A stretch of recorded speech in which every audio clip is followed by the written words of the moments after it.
Students, welcome to Alphos e-learning. For interference phenomena, that for study interference or sustained interference, we need coherent light waves. The definition of coherent light waves given so many times. Again, I repeat the same, the definition of coherent light waves.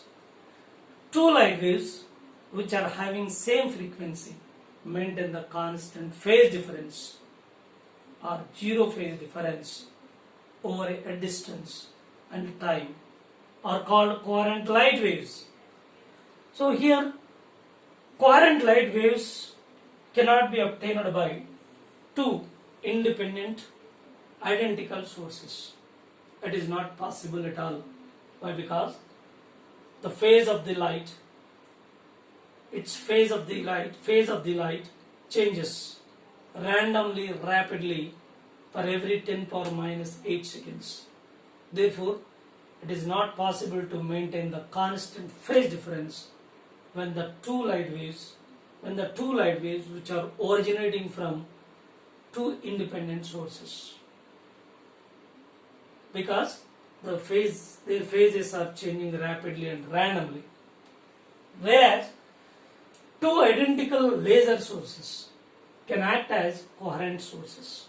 In case of laser sources, then we will get two coherent light waves from two independent laser sources. Whereas from ordinary independent identical sources, we never get coherent light waves. To get interference phenomena, that sustained interference phenomena. So, coherent light waves are obtaining or differentiating light sources, coherent light sources from a single source. Already discussion is over regarding the coherent light sources, how we differentiate from a single source. From them, we will get coherent light waves to get the sustained interference phenomena. Now, one more point. In interference, resultant intensity that depends on the phase difference or the path difference between two coherent light waves. So whenever the interference phenomena is happening and its result is giving either the maximum or the minimum.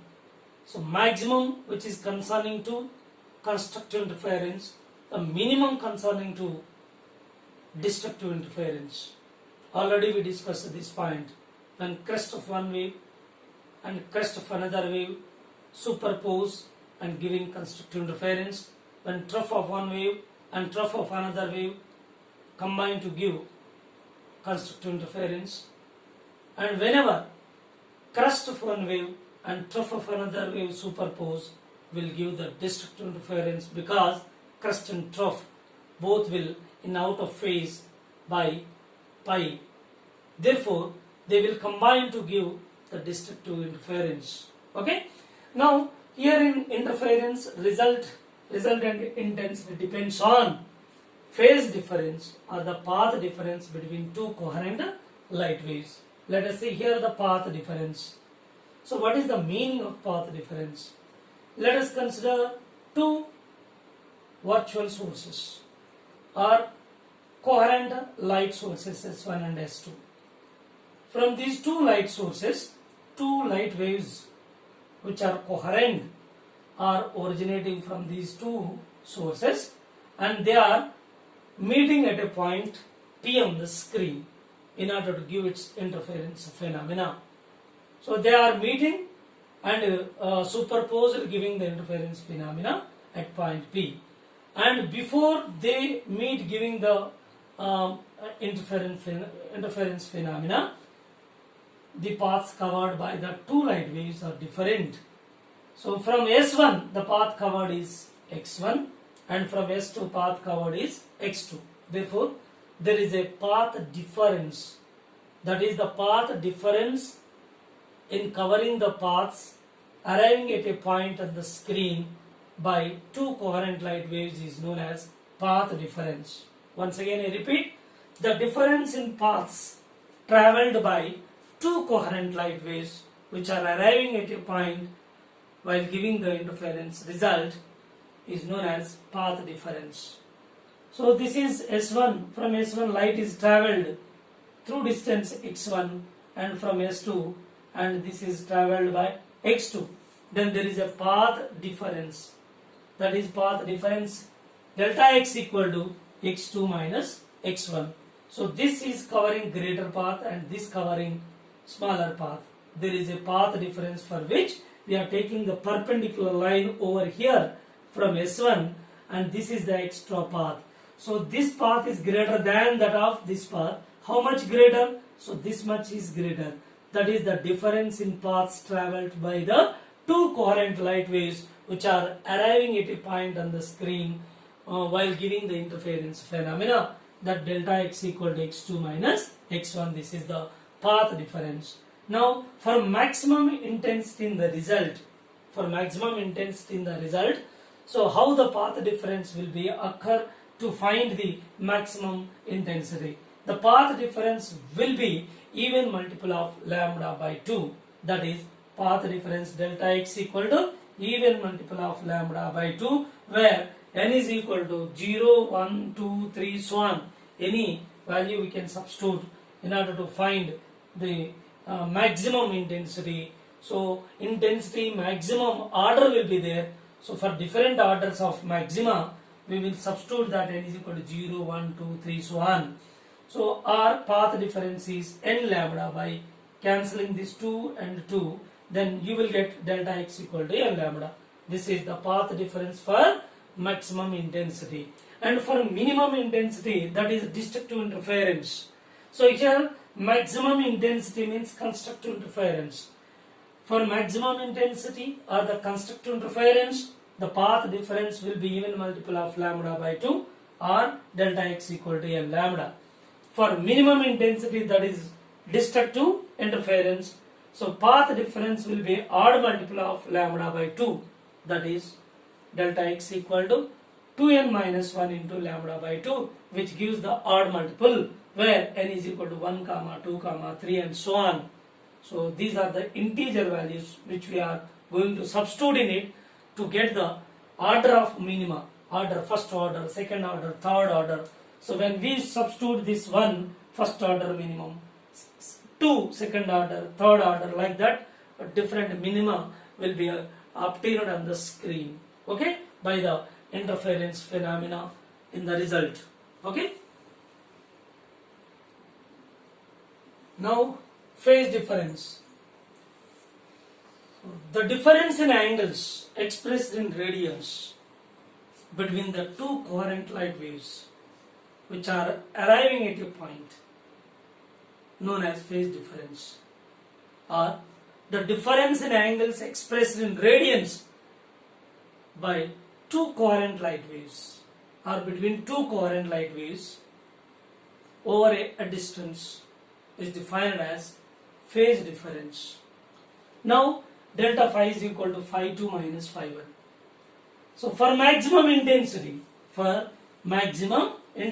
that is constructive interference, phase difference will be even multiple of pi, or that is delta phi is equal to 2n into pi, where n is equal to 0, 1, 2, 3 and so on. So these values are substituting in order to get the order of maximum. Right?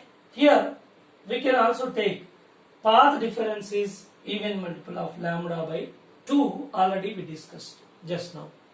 Now for minimum intensity, that is destructive interference, phase difference will be odd multiple of pi. That is phase difference is equal to 2n minus 1 into pi, where n is equal to 1, 2, 3, so on. Here by substituting n values 1, 2, 3, we are getting different orders of minima. When we put 1, then the first minimum, 2, second minimum, 3, third minimum, like that different minima will occur while substituting n is equal to 1, 2, 3 and so on. So these are giving the different minima, right? So it's corresponding phase path difference, path difference, we can write it as path difference is equal to odd multiple of lambda by 2. So either you consider that phase difference even multiple of pi, you will get constructive interference, that is the maximum intensity, or the path difference is even multiple of lambda by 2. Any of the condition you can consider that either path difference or phase difference. So even multiple of pi is giving maximum intensity, or even multiple of lambda by 2 path difference will also give the maximum intensity. Either this or this, we can use any one of them. And here also, whatever we need is there to solve the problem, either the phase difference or the path difference. So based on the given data, we can use any one of them to find whatever the question is asked related to maximum and minimum intensity. Here the phase difference is odd multiple of pi, or path difference is odd multiple of lambda by 2. So these are the conditions for constructive and destructive interference in terms of phase difference, in terms of path difference. Now let us go for relation between path difference and phase difference, that is delta x and delta phi. As we know that path difference for constructive interference, that is delta x and delta phi by delta x, the ratio is considered here 2n into pi by 2n into lambda by 2. These two gets cancelled. Delta phi by delta x, which gives us 2 pi by lambda. From this you will get delta phi is equal to 2 pi by lambda into delta x. This is the relation between phase difference and path difference. We can also get this relation from destructive interference, that is minimum intensity. Here delta phi by delta x is equal to 2n minus 1 into pi by 2n minus 1 into lambda by 2.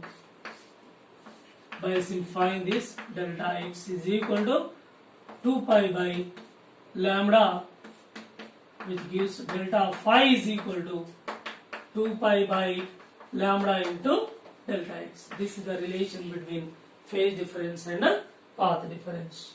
Okay, so let us go for next point. Next one is optical path length. It is represented by del or L outside. So here the optical path length indicates the number of light waves,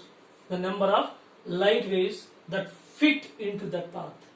Means the number of light waves which are accommodated in the path which is travelled by the light. Means the optical path length indicates the number of light waves that fit into that path. That is known as optical path length. Optical path length del is equal to L naught equal to n lambda, right?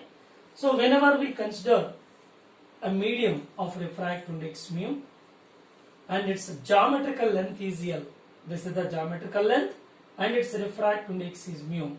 The light is traveling through this medium. Now, what is the time taken by the light to cover this length in this medium is t is equal to, see here, t is equal to distance covered, which one? Geometrical length by velocity of light in this medium, where c is velocity of light in the medium. Now, the distance travelled by the light in vacuum in the same time, means whatever the time taken by the light to cover the geometrical length in the medium, the same time. For the same time, if the light is travelled in the vacuum, so that distance is taken to be optical path length. That is, the distance travelled by the light in vacuum in the same time t is L naught equal to del equal to C naught t. This is equation 2. Once again I repeat, here we are considering a material medium whose refractive index is mu and its geometrical length is L, capital L.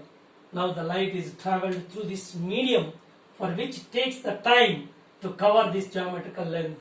What is the time taken by it? T is equal to L by C, where C is a light velocity in the medium.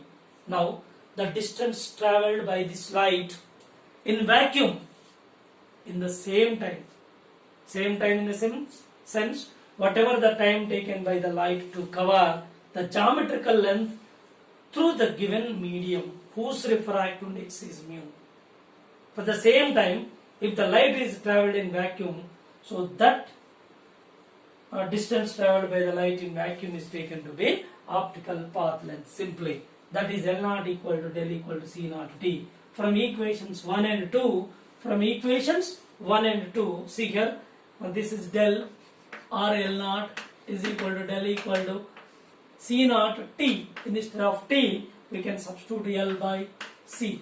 As we know that del is equal to C naught by C into L. But C naught by C is equal to mu. Therefore, it is mu L. This is optical path length is equal to mu L, since C naught by C is equal to mu. This is optical path length mu L. Means whenever a medium of refractive index mu and its geometrical length is L, and which is passing through this, light is passing through this medium, it takes some time to cover this distance. Thus, within the same time, what is the distance covered in vacuum? That is calculated. The distance covered by the light in vacuum during this time is taken to be optical path length. That is optical path length L naught or del equal to mu L. So we are comparing with a vacuum. Okay. Now by using this one, we can estimate a phase difference. How much phase differ by this? Suppose when the light is travelled through the medium and the light is travelled through vacuum, so by which how much difference of phase will occur? So here the phase difference will be delta phi is equal to 2 pi by lambda into del. Okay, delta phi is equal to 2 pi by lambda into phase differs, that is mu L. So this is the phase difference, so corresponding to this optical path length. So delta phi is equal to 2 pi by lambda into mu L. Okay. Now, theory of interference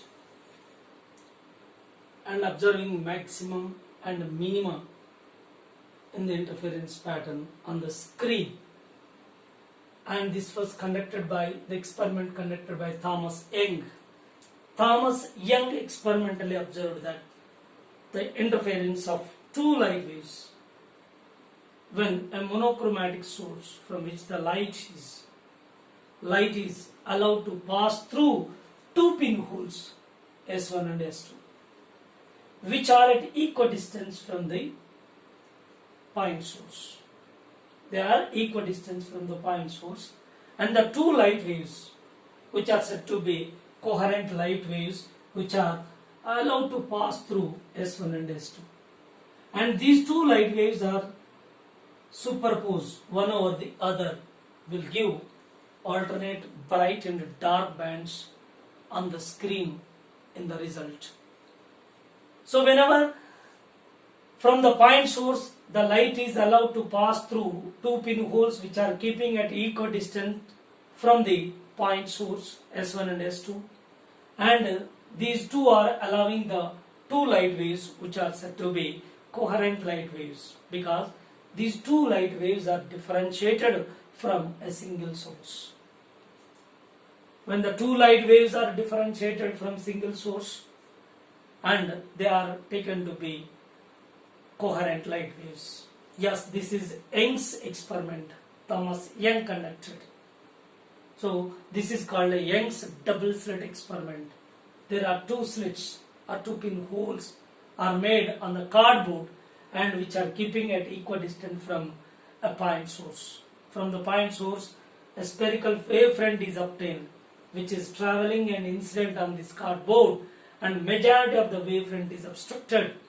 But these two pinholes will allow the light waves which are taken to be coherent light waves. These coherent light waves are superposed, will give the maximum and minimum intensities alternatively will appear on the screen that was observed by Thomas Young.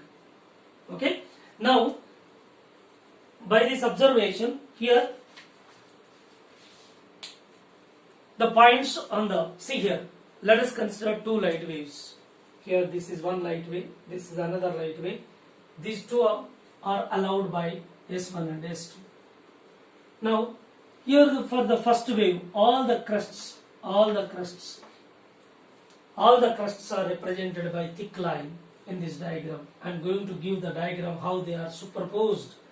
Now all the crusts of another wave, this is also represented by thick line. See here, all the crusts related to first wave represented by thick line. All the crusts are all the crusts of second wave represented by again one more thick line. Thick line and thick line, we are taking the diagram how they are superposed, how they are giving the resultant intensity. Let us see here, from this one a thick line is drawn. This thick line is related to crusts corresponding to the first wave. All the crusts are represented by thick line, that is from the first wave, and all the crusts are represented by one more thick line corresponding to second wave. So this is a second thick line corresponding to crusts of second wave.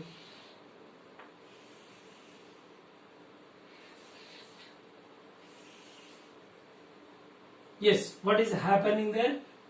So here crust and crust of one wave and crust of another wave, so combined or superposed will give the constructive interference. Already we discussed this.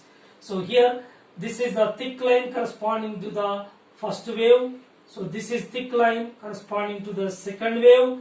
These two thick lines are representing all the crusts of first wave, all the crusts of second wave, and these thick lines are intercept each other at some points. They are represented by circles. See, interception, here interception, circle, circle, here circle, circle, circle. Yes. Now crest of one wave and crest of another wave superposed will give so constructive interference, and here thick and thick line both are intercept. What it gives? The point of interception where it is giving the constructive interference, and here the points shown in the diagram which are shown by the circles where crest of one wave and crest of another wave both are superposed will give the constructive interference. As a result, it is giving maximum intensity on the screen, right? So next one is, let us go for trough of first wave, trough of another wave, second wave. All the troughs are represented by dotted line. Yes, for the first wave, troughs are represented by dotted line. For the first wave,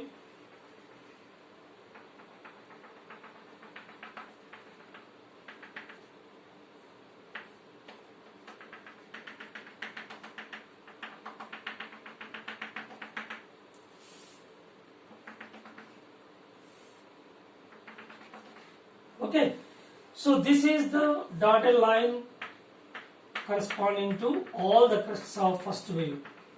Okay, and one more second wave is there. For all the crests related to second wave, again go for one more dotted line.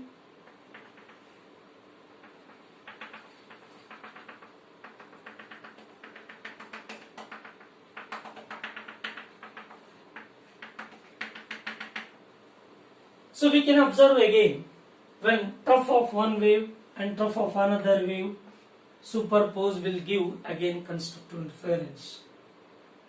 See here, trough of one wave and trough of another wave, dotted line and dotted line superpose will give again constructive interference.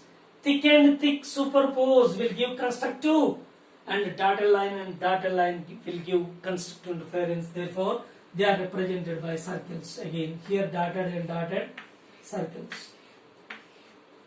Yeah, here also circles. Here also circles. Okay. Now, imagine a screen. Imagine a screen over here.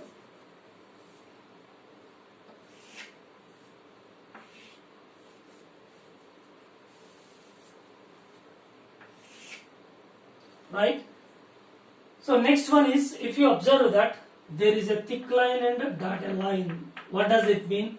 Thick line corresponding to crest and dotted line corresponding to trough. So these two are intercept each other. What does it mean?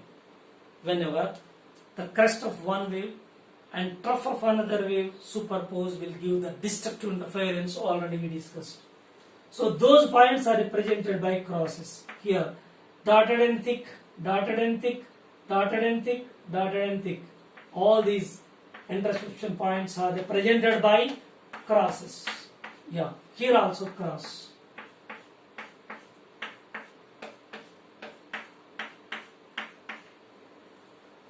Yes, the points shown in the figure where they are represented circles, which gives the constructive interference when crest of one wave and crest of another wave superpose will give the constructive interference, and as a result intensity will be maximum. Here it is giving a bright band. This is bright band. Bright band, or it is a maximum intensity. Maximum intensity. Now here circles are shown, those circles corresponding to constructive interference when crest of one wave and crest of another wave superpose, or trough of one wave and trough of another wave superpose will give the constructive interference. As a result, it gives maximum intensity. Here also intensity maximum. This is maximum intensity. Maximum intensity. Okay. Here it is maximum intensity. Now, on another side, circles are there. Again, one more maximum intensity. Bright band will occur. Bright band appear. This is maximum intensity.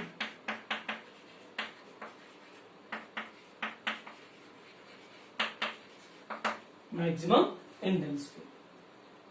Now, here dotted and thick line, dotted and thick line, dotted and thick line superpose means thick line corresponding to crests, dotted line corresponding to troughs.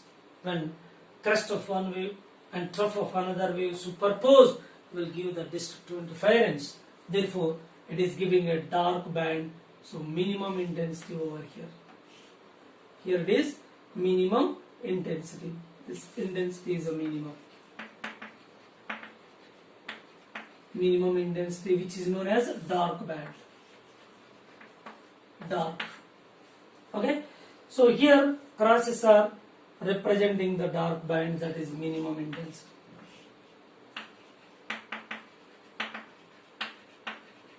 That is a dark band. So overall, finally, so we observe the interference pattern on the screen, that alternate bright and dark bands will appear on the screen. Alternate bright and dark bands will appear on the screen.